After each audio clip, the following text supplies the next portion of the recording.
क्या दीवार के इस पार जीत का जश्न इतना तेज था कि दीवार के इस पार जो मौत के मातम की चीख थी वो इस पार तक पहुंच नहीं पाई?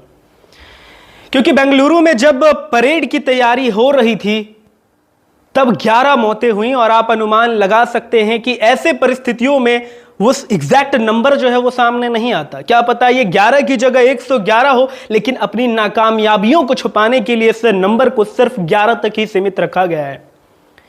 बीसीसीआई कहता है ये फ्रेंचाइज क्रिकेट है, फ्रेंचाइज अगर सेलिब्रेट करना चाहती है तो इसमें हम कुछ नहीं कर सकते। कर्नाटका सरकार और पुलिस कहती है कि हमने तो पहले ही मना किया था कि हम जिम्मेदारी नहीं ले सकते। फ्रेंचाइज कहती है कि हम तो 18 साल बाद जीते हैं ना, तो हमें तो सेलिब्रेट करना था।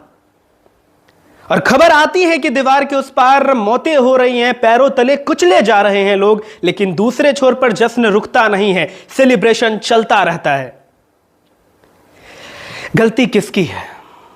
गलती ना बीसीसीआई की है, ना फ्रेंचाइज की है और ना ही खिलाड़ियों की है।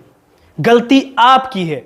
जी हां, आप जैसे फैंस की जो अपनी जिंदगी की कीमत बहुत कम आंकते हैं। कहते हैं भारत में जान की कीमत बहुत कम है और वही फिर से दिखा है। आप किसी खिलाड़ी के और किसी खेल के प्रति इतने ज्यादा उत्सुक हो जाते हैं और इतने ज्यादा प्यार में पड़ जाते हैं कि आप अंधे हो जाते हैं और आपको अपने माता पिता का प्रेम, अपने परिवार का प्रेम नहीं दिखता है। शर्म आनी चाहिए आपको अगर आप भी ऐसे फैन हैं, शर्म आनी चाहिए।